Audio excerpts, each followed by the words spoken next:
Hello, I'm Yonit Levy of Channel 12 in Tel Aviv. And I'm Jonathan Friedland of The Guardian in London. And we are Unholy, two Jews on the news from Keshet Podcasts. Jonathan, hello. How are you doing, Yonit? Okay, I was wondering if you know what the meaning of true friendship is.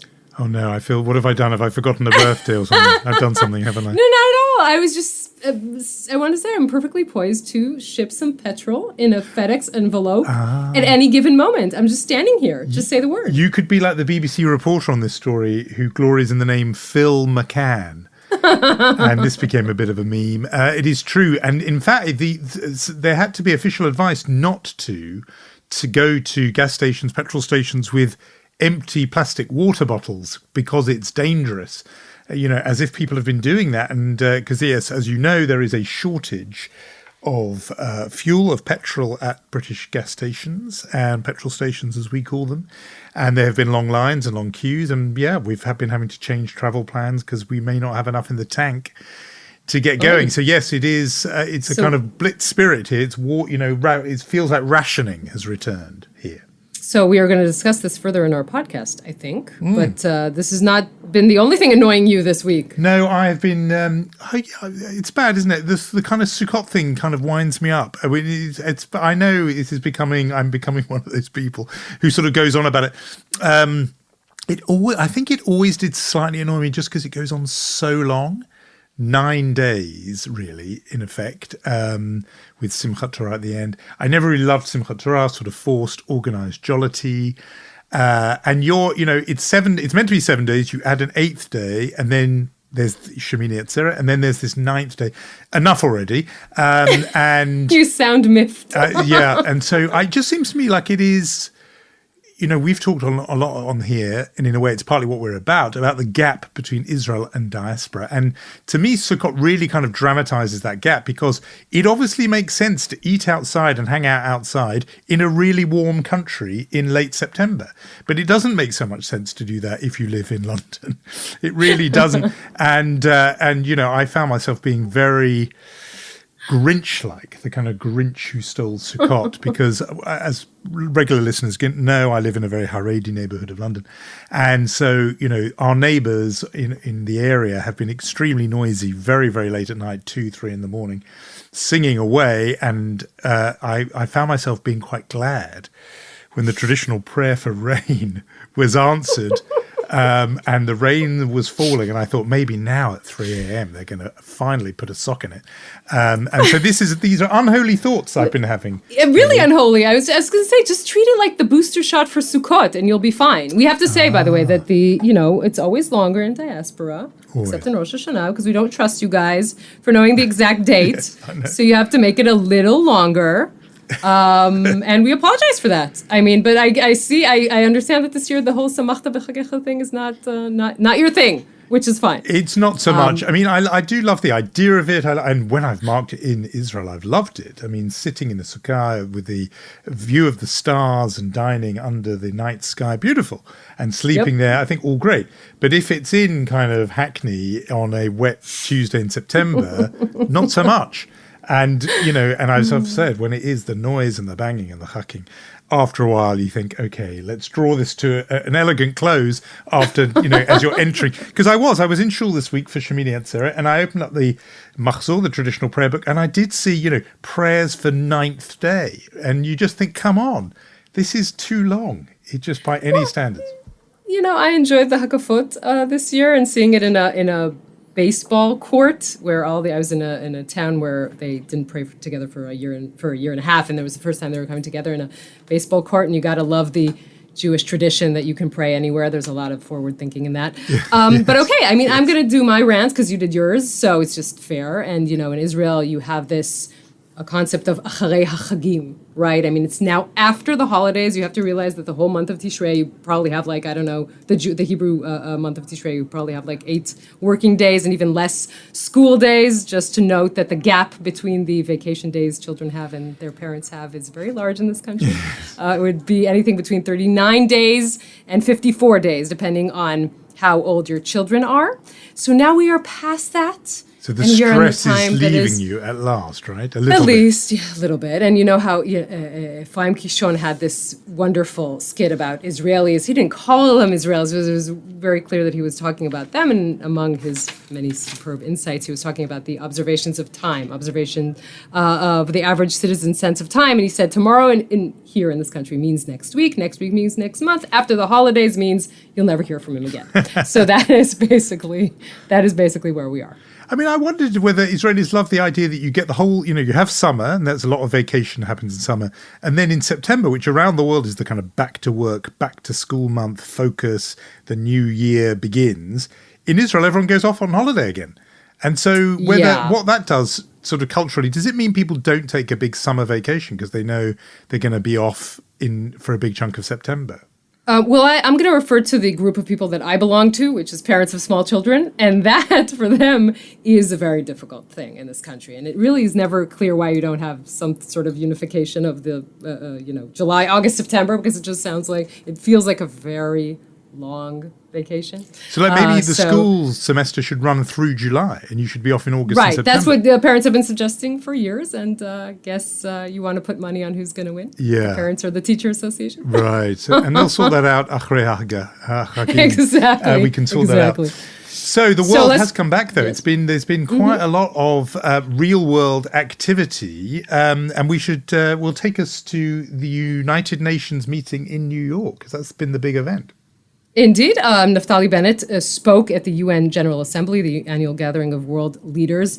You can't not compare it to Netanyahu. For him, the UN General Assembly was the Met Gala, right? He appeared like Kim Kardashian with Balenciaga. That was his thing. It was a performance. It wasn't a speech. What is Bibi wearing this year? Exactly. Is it Givenchy? What is he doing? And the props and the fire and brimstone and the apocalypse. It was his moment.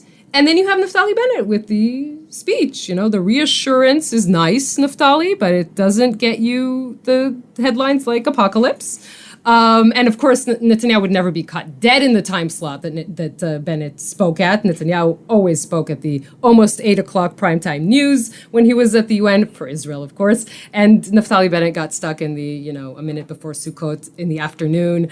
But we have to talk about not only what he compares to, but also what he said, or maybe what he didn't say. We definitely should. I mean, before we get to that, the BB slot, the kind of showmanship slot, is now a vacancy at the United Nations General Assembly, because he's not there to hold up his kind of comedy cartoon images of like a cartoon ticking bomb and all that. So it has left a vacancy in the kind of world leader community of who wants that. I thought and wondered if Boris Johnson, Britain's Prime Minister, was going for that role where he did his speech where he quoted Kermit the Frog to say, it's not easy being green. He gave his whole speech over to climate change and the climate crisis and said, as the great Kermit the Frog said. And you could tell he was expecting a laugh, which of course didn't come, because he is used to speaking to Rice-Slip Conservative Association on the sort of conservative rubber chicken circuit,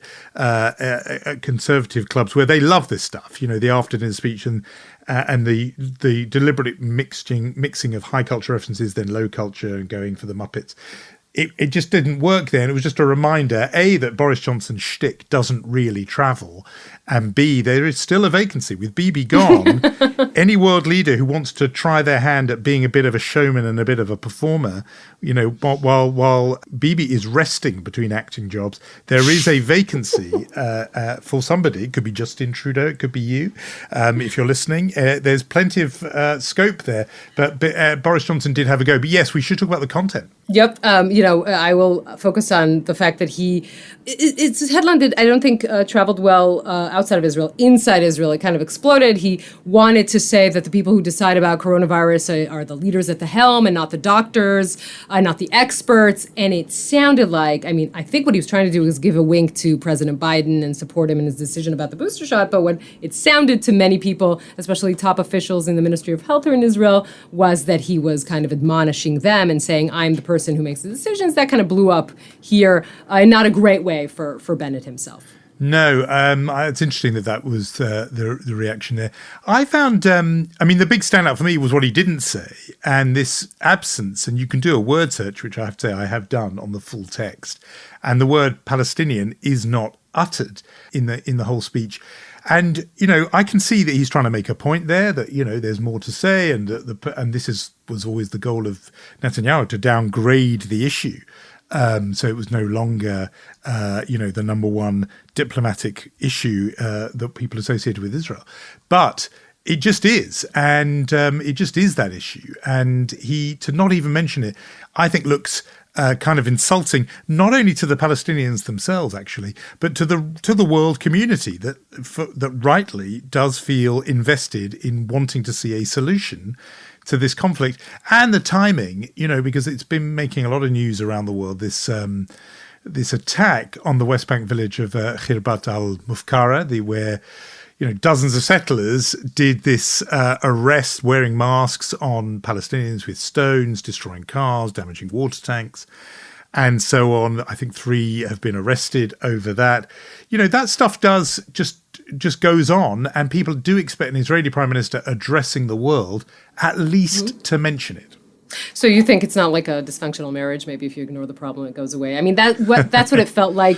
His logic and the logic of his advisors was basically, we're going to detach Israel's image from the conflict, right? I mean, that makes sense to the extent that the conflict will agree to be detached from you, which obviously, as you noted, doesn't happen. That happened after his speech. What you mentioned before his speech, there was an operation which the IDF thwarted a big return to suicide bombs the Hamas was planning in Jerusalem. As you say, it's not something you can really ignore. He's not ignoring it in his own meetings with President Biden and President Sisi of Egypt and the King of Jordan. But in this regard, he ignored it. I think that seemed to people, some people also inside Israel, that it was strange. He not only, we should say, spoke at the UN, he also met with Jewish leaders, hosted by a meeting hosted by the Jewish Federation of North America, and he said some pretty interesting things there as well. We're working darn hard in a very tough area to build an optimistic, energetic, can-do country. This government, which was an accident that turned into a purpose, I hadn't planned in a million years to be in a government with the folks I'm in. And I never thought it would work, let alone be the prime minister. And if there's one thing I want to import from American Jewry to Israel, it's the ability to listen. It's the ability to not define people and put them in a box. And here, you're just a Jew, and you're welcome.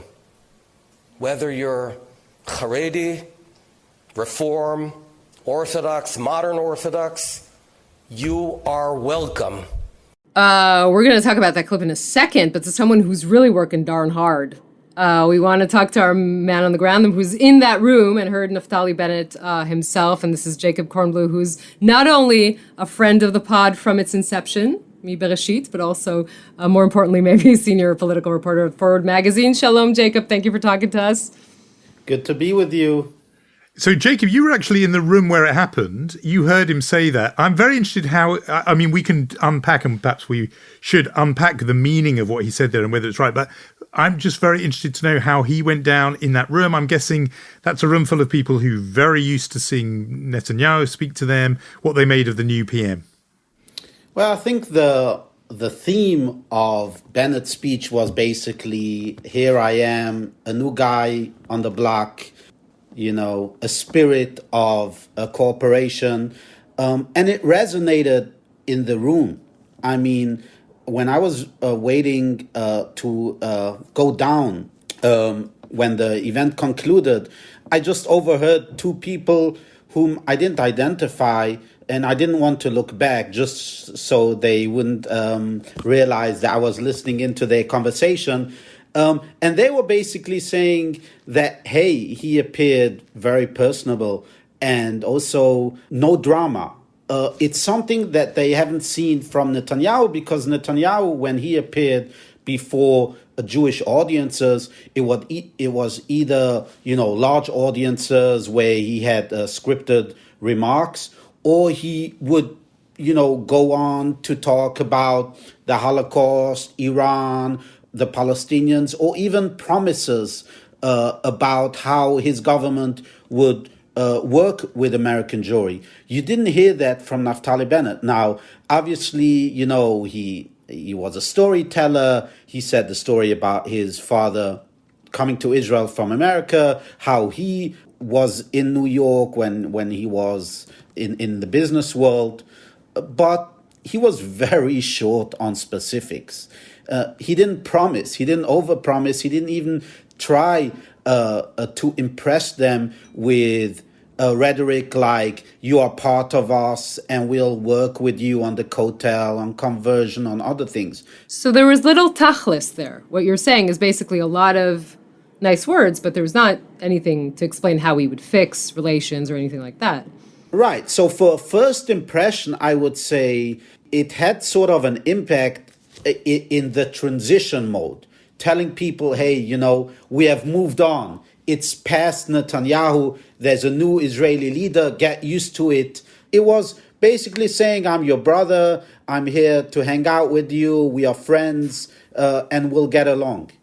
What about that point he made that American Jewry is not polarized, everyone listens, people don't have a label on them. If you're Reform or Orthodox or non-belief, it's okay, everyone listens with great respect. Is that an accurate description of American Jewry in your view, Jacob?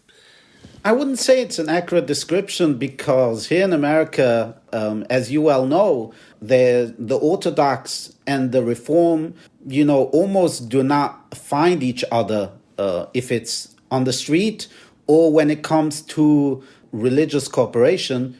However, in the political world, in the the world of Jewish organizations, okay, if it's lobbying on the Hill, yes, you'll find that unity. It's nice talk. It's talking about unity and saying we are talking to each other, we are respecting to each other. But what about specifics? So first impression, if you'd have to grade him, would be what? And then does the audience treat him as someone who's kind of a short-term prime minister, or they take him seriously? Does he have any gravitas when he's talking to that kind of crowd? I think they view him as Israel's leader. And so they'll treat him as Israel's leader as long as he heads that government. The second Yair Lapid takes over, if and when, they'll treat Yair Lapid as Israel's leader. With Netanyahu, it was all about Netanyahu. It was all about Bibi. It was about, the process. It was about the show. Here it's more, respect, but also the understanding that Israel is moving on. I think that line he used, what started as a political accident can now turn into a purpose, I think is a very smart line that might resonate in all kinds of places around the world, that he could counter his reputation as being quite a right-wing figure by saying, look, we managed to turn the tide on polarization and populism and come together. And that could be quite a clever little ticket there, making a virtue of the fact that he's not a big star like Bibi, but actually represents something different. Yeah, I just think that the patience will wear out as we get along, because both the Biden administration and American Jewry are sort of concerned about the policy of the new government as well. They want to see some movement, whether it's on the Palestinian side, when it comes to diplomatic relations, or when it comes to Israel diaspora relations. They want to see some movement away from, as you say, away from the polarization, but something also that would benefit them and reward them for their support of Israel. Jacob, thank you so much for talking to us. You made us smarter, which in Jonathan's case is really difficult, but you did do it. Ho, ho. I'm only sad that this is just sound only, because unholy listeners are not able to see the magnificent Judaica collection that forms Jacob's Zoom backdrop, and that is really quite formidable. Well, you wouldn't expect me to tell you that I am learning all these books that are beside me. I hope you already know them. Jacob, thank you so much. Thanks for making the time for us. It's my pleasure. So thank you to Jacob Kornbluh of The Forward. our eye is turning here very much in Europe to the departure. We've talked about Bibi and the vacancy and void he leaves behind, or has left behind. But there's going to be a really, really big figure. I think probably the only world leader who even came close to Netanyahu in terms of years served, in fact, actually outstripped him in years served. And that is Angela Merkel, because there is now, well, we don't yet know who's going to be the chancellor in Germany, but there was the election. A new coalition is, taking shape. And when it does, she will step down. And it just seems, in Europe, it's seen as a really big moment because she had become the kind of de facto leader of Europe, just the leader of the, strongest and biggest economy, and just through sheer longevity. So there's been tons of European commentary about what void she leaves behind. But I'm interested, Yoni, in how people, to the extent they do, think about her and see her going from where you're sitting. Yeah, isn't it interesting? You were talking about sheer longevity. I mean, just step back from that for a moment. She was, during her time in office, she had 5 different British prime ministers, 4 different American presidents, and even 4 different Israeli prime ministers. Could you believe it? From Ariel Sharon to Naftali Bennett. First of all, I have to, if I talk about Merkel and Israelis and how they saw her, I have to quote from a speech she gave. And she got a standing ovation in the Knesset. March of 2008, I believe it was, she spoke in German. And one of the things she says there was, she spoke of Germany's special historical responsibility for Israel's security. And she says, as German chancellor, Israel's security will never be open to negotiation. Part of my country's raison d'etre is she said that in German, it's the farthest than any chancellor has ever went in this. And Israelis really appreciated her.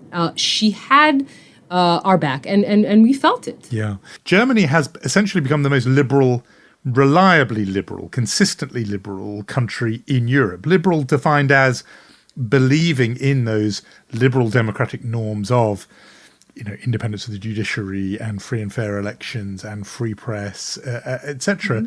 And she sort of held out for those. And obviously, her stance on welcoming in Syrian refugees, it just meant that there was this, whereas before, I think when I was much younger, everyone always talked about Scandinavia and Sweden and Denmark as the sort of totemically liberal countries. In this period, the Merkel period, maybe a bit before, but absolutely sealed in her period, I think that place goes automatically to Germany. And so that's how she will be seen. I think there's a specific Jewish dimension of that, but it relates to what you were saying before about how she's seen in Israel. And just think of the irony of history, right? That for a couple of years, the most responsible adult in the world was the Chancellor of Germany. That does say something. I look at her. I don't know. Maybe this is a little personal. I always think of my parents. The fact that she was, and I think that is the essential sort of pillar of her personality, the fact that she was not only the first woman chancellor, but the first chancellor from Eastern Germany, the fact that she was the person who saw the collapse of the Berlin Wall and the Iron Curtain from that point of view. And I think of my parents who both grew under a communist rule. And what it does to you is not only the fact that you respect democracy in a way that we who grew up in democracies maybe take that for granted, but you also grow up in a situation where you see that any form of government can collapse. And that leads you to, and I think it led her to, be someone who respected democracy in the deepest sense. You can say many things about her. I think you criticize, the fact that she was maybe a little bit too patient with authoritarians like Putin or like Viktor Orban. Sure. There are a lot of things you can say, but I don't think anyone would argue that she was a deeply decent politician, even, a moral politician in a world that's maybe shifting away from that a little I think that's right. I think I'm just struck by that image that you conjured a few moments ago of her speaking to the Knesset in German, because there would have been a time in Israel where... And there was a standing ovation. Right, but there were just the act of hearing German in the forum of the Jewish people, the Knesset, that would have been itself a kind of sensational thing. And I think almost the most obvious shift in the generations that I've witnessed in my lifetime, Jewishly, is in terms of attitudes to Germany. So my mother, for example, would not have German products in the house. That seemed perfectly normal to me growing up, that, Krupp's coffee bean grinders or whatever, or certainly wouldn't be considered to have a German car. That was just obvious, and I remember that rubbing off on me to the point where, as a child watching the World Cup, you would support any team that was playing Germany. I may even have been so obsessed on this point that I would work out different countries' wartime record before deciding whether they would, whether you would support them, whether they were an Axis What were you power. left with besides Britain? I'm just asking. Yeah, exactly. Oh, France. Well, yeah, yes, okay. I mean, you would think about resistance. So, Holland, that was okay. Denmark would sort of be okay. But even just if you take me back to my kind of 1982 self.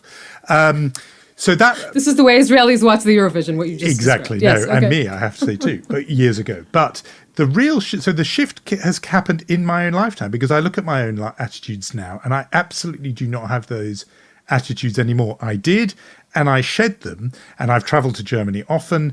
And the truth is, there is I now feel a kind of connection actually when I meet Germans of my generation or younger. It gets more problematic if they're in their 90s, obviously. And that is that they, like us, have really thought deeply about this subject, meaning the Holocaust. That Germany has had a reckoning with the Holocaust that is very hard to criticize. They have engaged with it deeply as a society. Obviously, apologies and ceremonies and museums and all that. But I mean, just thinking about it, talking about it, and reckoning with their own guilt. And when you travel elsewhere in Europe, and I've done that too, you do not find societies that have done that. They are in different stages, I would say, often of denial, and you have to hunt around when you're visiting, Lithuania or Latvia or whatever, for the place that says we took part in this, not just we were victims of it. But in Germany, there is an acknowledgement and a reckoning with their own guilt. And I think that makes a kind of connection with Jews, because Jews and Germans have this trauma, as part of their common conversation. Yeah, obviously, I'm just picking up on that. Israel and Germany will never have a normal relationship, right? There are no two other countries in the world with a connection, with this kind of connection, in which everything seems emotionally charged. You said that you have no problem traveling to Germany. I have to admit that I can't really think of it as a tourist attraction. Many Israelis in my generation do. They go to Berlin, they go to the Black Forest, and they're fine with it. By the way, I think it speaks to the health of Israelis, right? That they've left, not that they're forgotten, but they have left the rage and revenge, and they're saying, okay, let's build something that is meaningful. To me, it's more complicated. I think it's just something personal, maybe too many ghosts when you walk around in places like Berlin. But sure, I mean, generally speaking, obviously attitudes in Israel have changed, right? Israelis have less of an issue. We are not in the 50s, and when the issue of reparations and Menachem Begin saying this is going to be civil war, and we're not in the 60s with demonstrations against the first ambassador from Western Germany, right? The joke was then that Israelis, after demonstrating, got into their Volkswagens and drove home. But we are not at all in that situation anymore. We have moved forward. I can just tell you, Jonathan, that I accompanied the Israeli commander, the head of the Israeli Air Force, General Norkin, to Germany. He was is a joint maneuvering of the Israeli military and the German Air Force. Obviously, this has its own sort of layer of emotion, where the German Air Force following the Israeli plane and flying over Dachau. This has these moments. And again, there's this moment when I speak to the commander of the German Air Force, Lieutenant General Ingo Gerhardt, and he talks about how Israelis are so focused on the military and how it's a good thing, and how he's lamenting the fact that Germans are less focused on the military. And there's this voice in my head saying, maybe that's not such a bad thing. Yeah, so it's always completely. It's always there. Exactly, and I want to be clear about that. That voice does not go away just because I no longer, have the ban or boycott on German products. Doesn't mean that voice has gone away. On the contrary, it is absolutely still there. My point was that Germans themselves are engaged with that. I realised that when you were speaking about going on vacation there. I've never done that, and I don't think I would do that. I've gone there, off reporting, writing, working, and sometimes but no R&R. And I right? wouldn't go. I wonder if I would go there on holiday. That when you said that, it made me realise I would that I did pause as you said it, but I've gone there and be in a kind of conscious way. So I've gone there engaging often on this specific topic. Yep. And when you do that, I think then it's fine. The one question that pops in my mind is how long, when you said Israel and Germany will never have a normal relationship, and one thing preoccupies me a lot is how long does this last? Because I still think because it's within living memory, not of my own memory, but of people I've known and family members and grown up with and so on. When it becomes, as far away in the past as the Battle of Waterloo is now in Britain, when it becomes just history, I wonder whether Israel and Germany at that point, it becomes just like any other country. When you have to kind of look it up in a book to realize why there was, any problem. I don't know the answer to that. But right now, I think, the way Germany has reckoned with it is almost exemplary to the world in how a society should grapple with its own past and the kind of seriousness of it as a kind of endeavor. And, Angela Merkel was not the first person to do that particularly, actually, or even did it in a particularly intense way. But because she was the head of Germany, a leader of Germany for so long, she has sort of in some ways embodied Germany's transformation into a society that a lot of people around the world admire and emulate. So she'll leave a big gap. Mm-hmm. We have some awards to give out. Always. Yes, if we're talking about the importance of Europe, I think maybe your story and the Chutzpah Award might. Let's give a little Chutzpah Award to Grant Shapps, who is the Secretary of State for Transport in this country. I'm just now pausing. Is he the only Jewish member of the cabinet? He might be, but that's really nothing to do with his award-winning performance, which means as Transport Secretary, he is really the point man for this fuel shortage, which is keeping cars and lorries off the road. People are incensed because there is this shortage of 100,000 drivers of trucks and lorries. 100,000 of those drivers are lacking in Britain at the moment, to the point where people are saying, you've got to just issue emergency visas to European drivers to be able to come here, because obviously after Brexit, all those Europeans who could just move here under free movement and work here are no longer here. So Grant Shapps, dealing with that, says, we could give those short-term visas, and the reason we're able to do it is because of Brexit. Because now with Brexit, we're in charge of our own immigration policy completely, and so we can give visas to all these drivers who are only not here because of Brexit. And so you just kind of want to pound your head into the wall. But I think that is just breathtaking chutzpah, in our purest definition of chutzpah, to say that it's because of the thing that's caused this problem that we can address the problem. So, I saw a cartoon, a New Yorker cartoon yesterday, I think. It's like a Boris Johnson-like figure standing at the podium, and the caption reads, "The shortages are all British made and British owned," and that's something we can be incredibly proud of. Yeah, I love that. Which is exactly what you're saying. And I don't know what you don't understand here, because I think it was Theresa May who said, Brexit means Brexit. You were told this. I'm kidding. Yeah. This is, I don't know. This is just. I quite like the cartoon of a British Coast Guard boat going alongside a dinghy with a raft really full of refugees trying to cross the channel from France into Britain. And the cartoon has the captain of the Coast Guard boat speaking through a megaphone saying, "Can any of you drive a truck?" which I think is quite good. So we need to give the problems caused by Brexit can only be solved by Brexit. That's right. That's the thing. It is a kind of genius. Yes. Now, what about Mensch? Okay, so Mensch, since Jonathan, to you maybe we have episodes. To me, like the podcast as a whole, and I want to connect all of the. I'm just kidding. I want to connect to the last episode that we had, our conversation with Kara Swisher and the whole discussion of Facebook, etc. And I will give my Mensch award, or at least nominee, to YouTube, who has a little, maybe too late, but still will block all anti-vaccine content. Not only anti-COVID vaccine, but also just general, whatever you've heard, like false claims that the flu vaccine causes infertility or whatever, and other things about autism. All of that is, of course, fake, and they will take down all of this. Still waiting for Twitter and Facebook, by the way, but still a good beginning, and the fact that YouTube is taking this off. Yeah, no, that's, as you say, a welcome first step. I'm not sure their record on everything is flawless, but that is a welcome first step. Talking of social media, you can find us on our Instagram at 2Jews, no numbers, just letters. And wherever you get your podcasts, they always give you an opportunity to subscribe, to follow, to rate us.